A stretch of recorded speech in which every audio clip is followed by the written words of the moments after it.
Hi!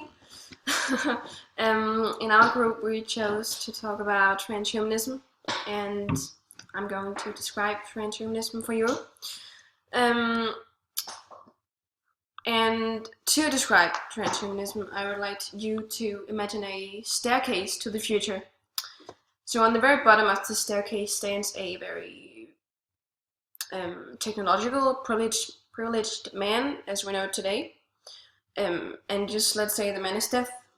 Now we can re-establish his hearing and just by implanting a little chip, and this little chip transfers sound from the surrounding world into his nerve path in the human brain. And on the next step stands a man who can see in the dark. And now the human brain is so advanced that we can incorporate a infrared camera directly into his body. And on the last step, on the third step, no, it's not the last because there is 100 of steps.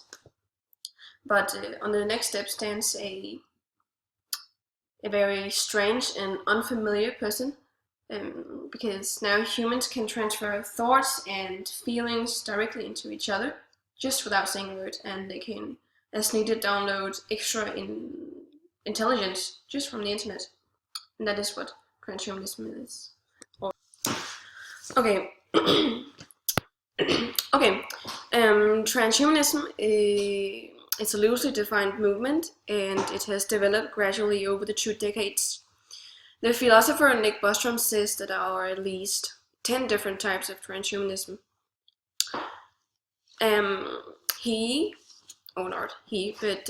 The famous philosopher Max More believes in extropianism, that is a type of transhumanism. And I have a quote that he once said: "Transhumanism is a class of philosophies of life that seek the continuation and acceleration of the evolution of intelligent life beyond its currently human form, and human limitations by means of science and technology, guided by life-promoting principles and values." That is what Max More once said about transhumanism, and a lot of people today live by and believe in this type of transhumanism that is called extropianism. Okay, as I just said, that there are a type of transhumanism that is called extropianism. We've also got cryonics and mind uploading and AI. But I want to talk about 2 other transhumanist categories, types of transhumanism.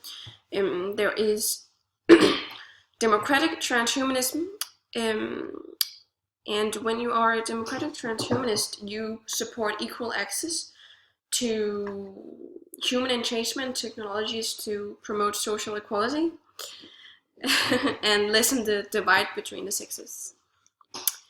And there also are religious transhumanism, which seems a little rare because most transhumanists are atheistic. Atheists, okay? Atheists, yeah, when you don't believe in God. But religious people generally want to overcome the limitations of the body and life forever, just like transhumanists. Yeah, so that is why religious transhumanism is a thing. Transhumanists view human nature as a work in progress, and that we can use technology, science, and rational means to mold in however we please. And gene therapy replaces bad genes with good genes by interfering with the RNA. And scientists have actually been able to make mice stay slim no matter how much junk food they eat, and cure diseases in mice that in a few years they might develop a therapy that can be used for humans. And like many transhuman technologies, gene therapy is very interesting because it is just the beginning, and the reason as to why the scientists have not yet used science or technology in modifying our germline cells is because of the ethical controversy that it is wrong to change the human body in a way that is heritable. And there is objections based on that something is wrong morally in manipulating human genes because of the psychological effects um, between maybe a parent loving their child and the parent watching their children as a product.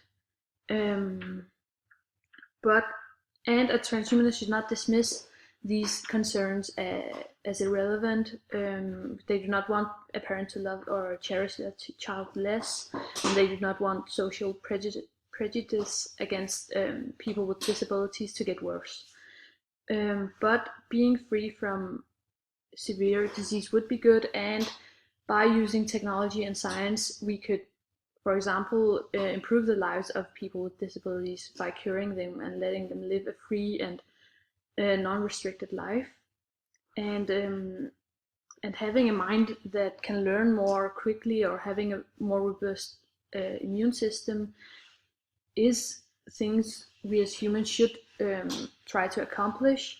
And healthier, wittier people may be able to reach new levels of cultural sense, and on an even more basic level, um, genetic engineering holds a great potential for alleviating unnecessary human suffering. And for um, the ban the ban of modifications is a day a life is wasted, um, and that must be a great burden. And transhumanists conclude that um, the challenge has not been met yet, and that the opposers of transhumanism have not does not have enough proof to work against it. Space colonization. Colonizing space will become necessary in the future no matter what, because our population on Earth will keep on expanding, and at some point we're gonna be too many people and too little space. And then of course we have the possibility of a natural crisis or a nuclear war, which could totally wipe out the human existence, or maybe the sun dying out, which is gonna happen at some point. And to colonize space, we are going to have to embrace transhumanism, because we have to like somehow change the human body to be able to live in space, because it wouldn't be possible in the long run just to live in spaceships. And this guy called Marshall T. Savage, he wrote a book called The Millennial Project. And in that book, he estimates that the main asteroid belt, the asteroid belt between Mars and Jupiter, could hold up to 7,500 trillion people. So that would be a great start for us to move in there. And calculating with a typical population growth, which is 1% every year, doubling every 72 years, it would take us 1,440 years to fill that space. So we would have a lot of time to like find some new solution when that room isn't enough for us.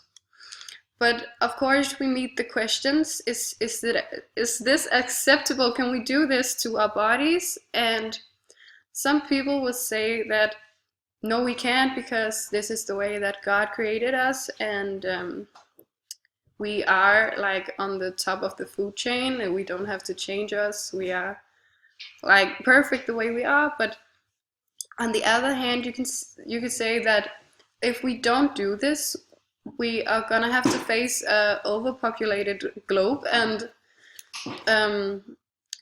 to solve that problem, we would have to mass murder or limit the human freedom to reproduce, like in China, where you only can have one child. And of course, is this utopia or dystopia? Which really comes down to who you are. But on one hand, you could say that space colonization would be utopia, because we get to live and we get to explore new worlds and probably learn a lot more about our solar system. But you could also say that this would be dystopia because as it is now, we don't really know a lot about it, and a lot of bad things could happen. A lot of people could die during this process, and maybe it would create a class gap like you see in many movies and in the real world as well, where the rich people get to do something and the poor people don't.